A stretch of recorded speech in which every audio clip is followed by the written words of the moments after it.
Welcome to the cover story of Novel Parody Comics presents Teenage Mutant Ninja Trumps, Issue 0.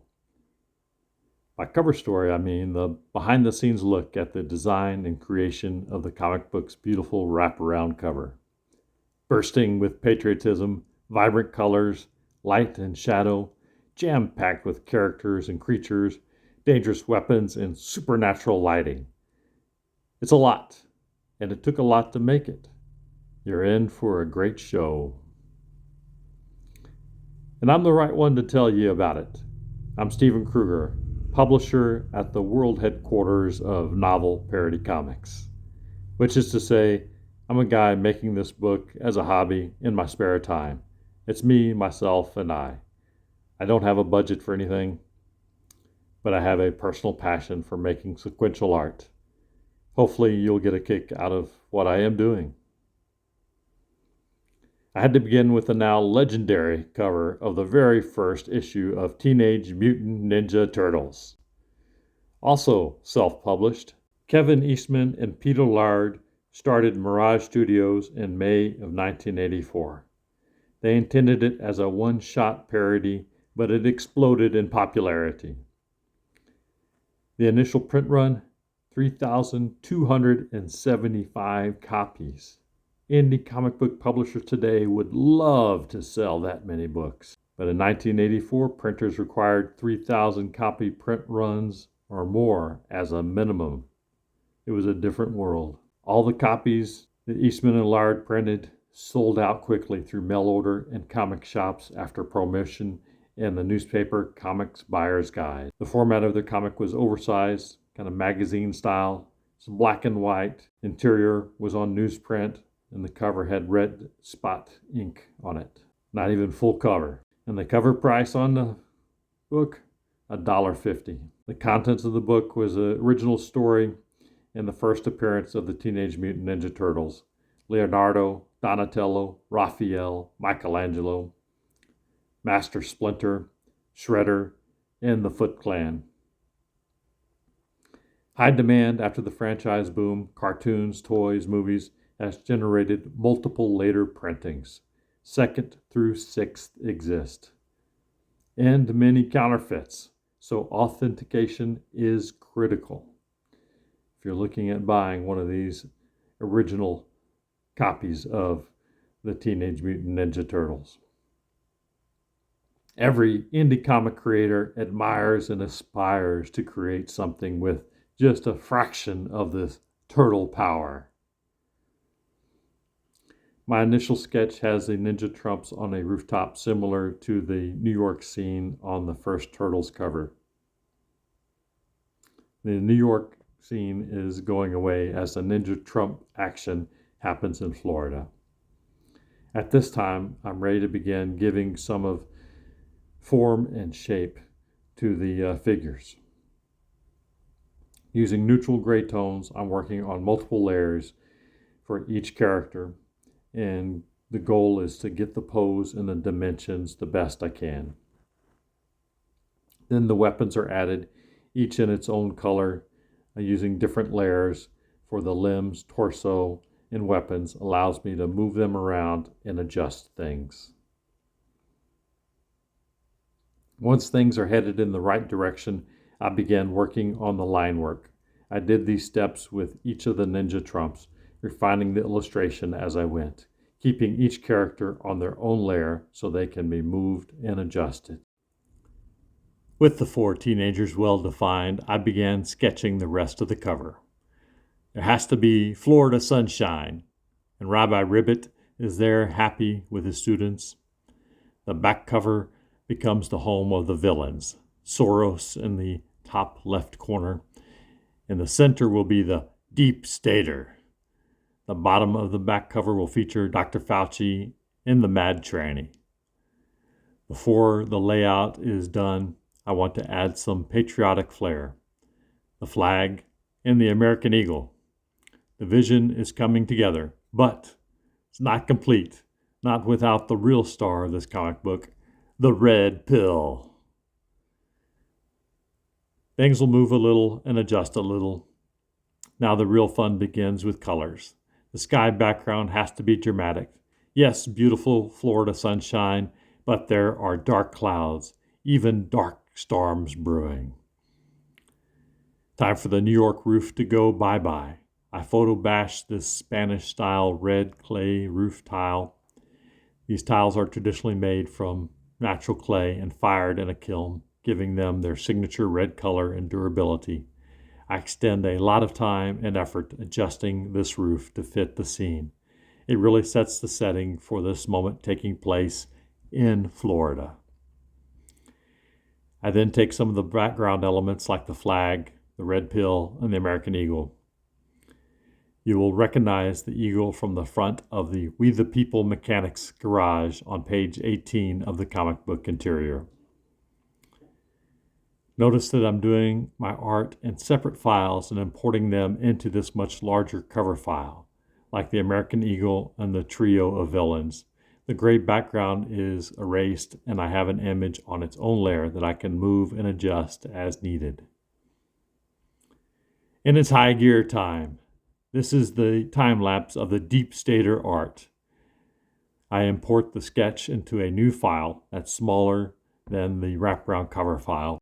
You will also get to see some of the inspiration images. From the sketch, I start adding more constructive line work. I'm still working through the design. What does his face look like? Does it have a smile? I did some pencil and marker sketches where I made great progress in the look and feel of Deep Stater. By the way, when you buy a copy of the comic book, you'll get a sketch like this one. Probably not this one, but one like it. Most likely another character, but a handmade, one-of-a-kind sketch. And that's going to be really cool. I continue to improve on my vision for the star villain who will stop the show in issue number 1 of Novel Parody Comics, Teenage Mutant Ninja Trumps, now in the making. I even used the pen and ink sketches as pencils in the construction of this cover image. The sleek metal quality of the Deep Stater is becoming realized and begins driving the line work aesthetic. The cold black metal really communicates about the character, but he still needs more. And that more ends up being the spikes or hooks. Almost like a porcupine, it makes you want to stay away. He looks like he is going to hurt you, because he is. He's the Deep Stater. He is here from the government. In Deep Stater's right hand is the BlackRock Scepter of Influence. It's fun to see the idea begin as a fairly normal scepter, and as the illustration develops, the need for the black rock portion to grow bigger.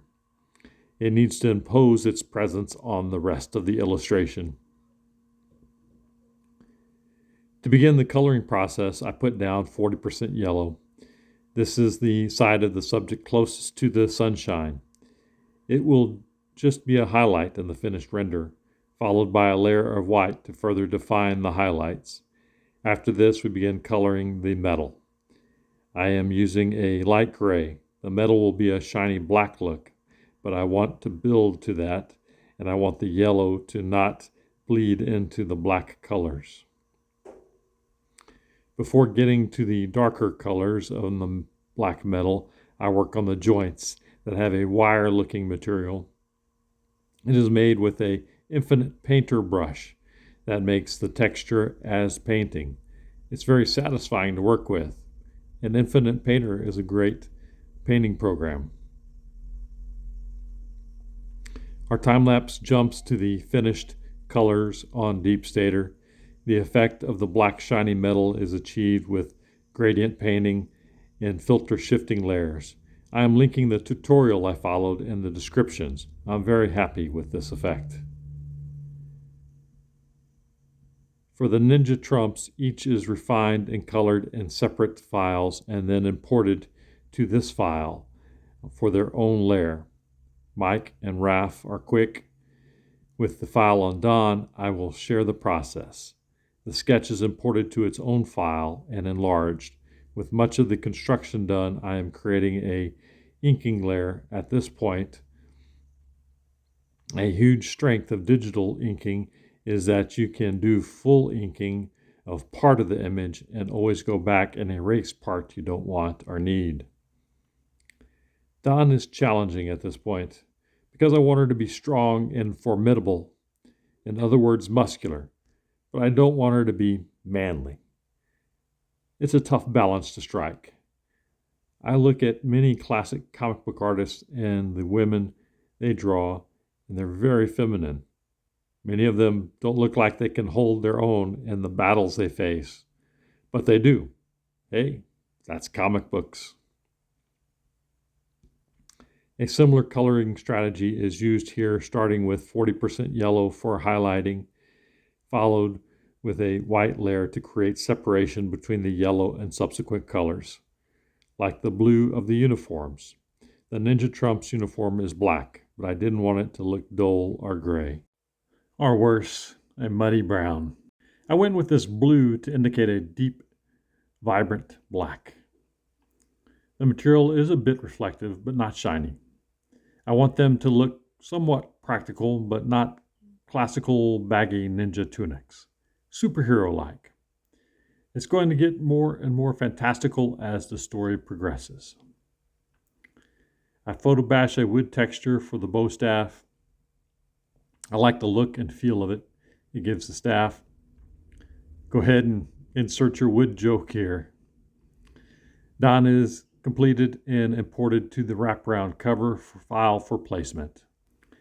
And Leo completes the quartet with the little title logo needing to find its place, getting each element on its own layer and in the right order. The cover is coming together, and I began working on the special effects with the lightning coming from the scepter of influence. As you can see, I wasn't happy with my first attempt. I looked up this anime reference to see how energy bolts can be illustrated. It helped me make a better image. At the end, I add some blue shadows to characters in the lower right and harmonize the colors and lighting. Add the glint of light on the ninja's weapons. And we have a cover. Our first cover, a deluxe double-wide wraparound cover. You're going to want to buy a copy for yourself. The comic book is 28 pages, full color, classic newsprint interior, signed and numbered, limited print run of 200, bagged and boarded with a one-of-a-kind convention sketch. All that for just $10 plus shipping. The books are hot and ready. Just go to npc.bigcartel.com. Thank you for your time in watching this video. I know it's not the best production quality. I'm just learning as I go, enjoying the challenges along the way. I draw for fun and find that sequential art is the most satisfying expression of art. My plan is to continue this story. I have ideas for the ninja's adventures, and you know there's an endless supply of fake news. The plot and the payoff will get even better as we go. Stay tuned here on YouTube and X, where I post news and share with the indie comic book community.